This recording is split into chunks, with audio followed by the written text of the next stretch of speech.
नमस्कार दोस्तों, हमारे चैनल पर आपका स्वागत है। जय श्री कृष्णा, राधे राधे, हर हर महादेव।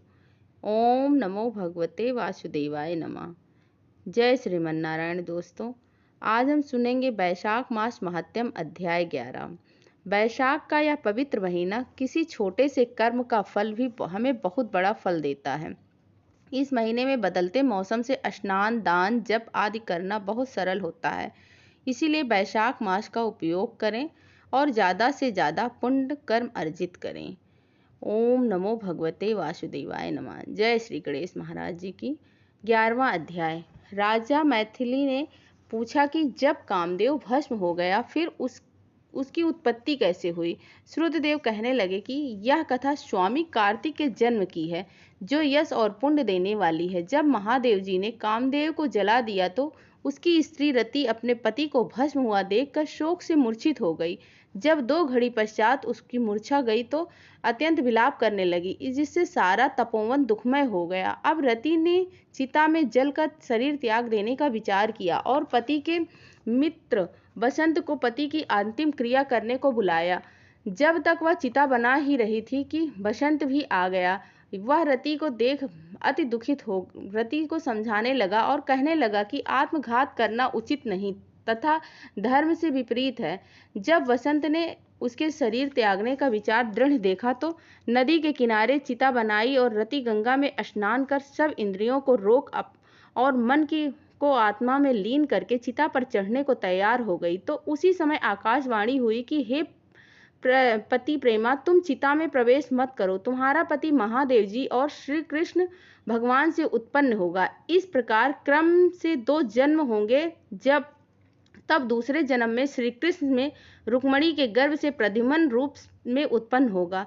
तू ब्रह्मा के श्राप से शंबर नामक राक्षस के घर में निवास करेगी। वहीं तेरा पति प्रद्युम्न तुमको प्राप्त होगा। इतना कहकर आकाशवाणी समाप्त हो गई। और जब रति ने आकाशवाणी सुनी तो उसने चिता में प्रवेश नहीं किया। फिर उसने जिनके कार्य की सिद्धि के लिए श्री शिव जी ने कामदेव को भस्म किया था, उन सब देवताओं ने बृहस्पति, इंद्र और अग्नि को आगे कर रति को वरदान दिया कि आज से तेरा पति अनंग कहलाएगा और अंग वाले की तरह मरा हुआ भी दिखाई देगा। और फिर कहने लगे, पूर्व काल में तेरा पति सुंदर नाम का राजा था। उस जन्म में भी तुम उसकी पत्नी थी, परंतु रज संकर करणी होने के कारण तुम्हारी यह दशा हुई। अब वैशाख मास में मंदाकिनी नामक नदी में स्नान करके मधुसूदन भगवान का पूजन करो तथा उनकी दिव्य कथा सुनने से तुम्हारे पति अवश्य तुमको मिल जाएंगे।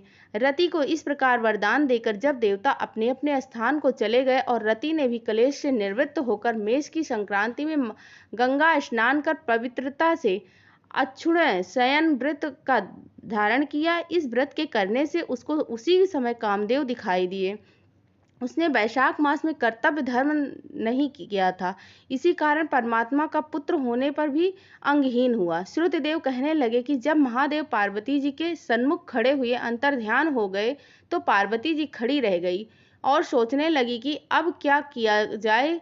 तब उनके पिता हिमाचल उन्हें अपने घर ले गए, परंतु पार्वती जी शिव जी के गुणों पर इतनी मुग्ध हो गई कि उन्होंने अपने मन में यही ठान लिया कि शिव जी ही मेरे पति होंगे। और वह अपने माता पिता को समझाने पर भी कुछ विचार कर श्री शिव जी की मूर्ति को अपने मन में धारण करके गंगा तट पर जाकर घोर तप करने लगी। भोजन आदि छोड़कर तप करते करते बड़ी बड़ी जटाएं उनके सिर पर हो गई। इस प्रकार 1000 वर्ष तक शिव जी की आराधना करती रही। एक दिन सायकाल के समय श्री महादेव जी पार्वती जी की परीक्षा करने के लिए ब्रह्मचारी वेश धारण कर उनके पर्ण कुटी में आकर उनकी अचल भक्ति देखकर कहने लगी कि हे भद्रे, तुम जो तुम्हारे मन में है वह वरदान मांगो। तब पार्वती जी कहने लगी कि मैं यही वरदान मांगना चाहती हूँ कि आप मेरे पति हो। तथास्तु कहकर श्री शिव जी ने सप्त ऋषियों को बुलाया और उपस्थित होने पर उन्हें आज्ञा दी कि तुम हिमाचल के घर जाकर विवाह का प्रस्ताव करो। सातों ब्रह्मवादी ऋषि चारों तरफ प्रकाश करते हुए आकाश मार्ग से हिमाचल के घर पहुंचे। हिमाचल ने उनका यथोचित पूजन आदि से सत्कार किया।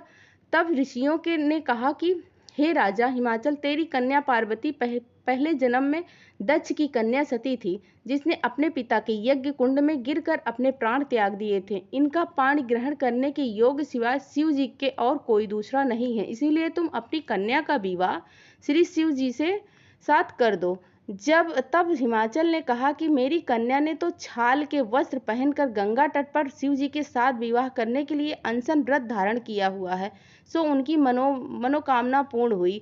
आप महादेव जी को जाकर कह दो कि मैं प्रीतिपूर्वक अपनी कन्या उनको अर्पण कर चुका हूँ, आप उनको अंगीकार कीजिए।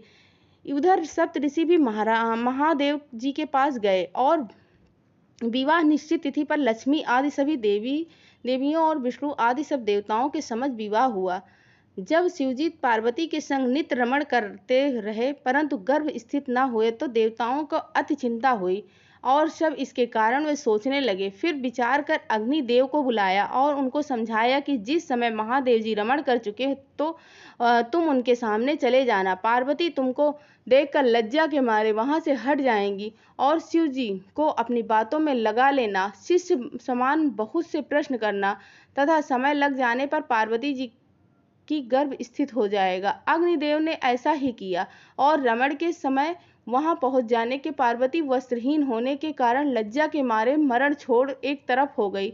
शिवजी महाराज को ऐसे समय अग्निदेव का आना बहुत बुरा लगा और उन्होंने श्राप दिया कि मेरा वीर तुम्हारे सुख द्वार से तुम्हारे उदर से में ग्रहण होकर लिया और 10 महीने बीत जाने पर उस तेजवीर को गंगा जी में डाल दिया। गंगा जी को उसको सहन न कर सकी और उसको सरकंडों में फेंक दिया और वहां पर उसके 6 भाग हो गए। तब ब्रह्मा जी ने 6 कृत्याओं को भेजा। उन्होंने उन 6 भाग को जोड़ा जिससे 6 मुख 1 अंग ऐसी आकृति का बालक बन गया। वह बहुत दिनों तक उन सरकंडों में ही पड़ा रहा। एक दिन श्री महादेव जी और पार्वती जी बैल पर चढ़े जा रहे थे। सहसा पार्वती जी के स्तनों से दुग्ध की धारा बहने लगी। तब पार्वती जी ने श्री महादेव जी से इसका कारण पूछा तो श्री महादेव जी बोले कि हे देवी, मैं इसका कारण कहता हूँ, देखो यह पास में ही तुम्हारा पुत्र पड़ा हुआ है। और फिर महादेव जी ने पिछली सारी कथा पार्वती जी को सुनाई और कहा कि उसी को देखकर तुम्हारे स्तनों से दूध आ गया क्योंकि यह तुम्हारा पुत्र है। महादेव जी की यह बात सुनकर पार्वती जी ने उस बालक को उठा लिया तथा अपनी गोदी में बिठाकर उनको अपने स्तनों का दूध पिलाने लगी। इस प्रकार पार्वती जी पुत्र स्नेह से मुग्ध होकर उनको कैलाश में ले गई और उनका पालन पोषण करने लगी। श्रुतदेव कहने लगे कि राजन, यह कुमार के जन्म की कथा मैंने तुमसे कही है। ओम नमो भगवते वासुदेवाय नमः। जय श्रीमन नारायण। दोस्तों, ऐसी ही कथा को पाने के लिए हमारे चैनल को लाइक करें, सब्सक्राइब करें, कमेंट करना बिल्कुल भी ना भूलें। धन्यवाद।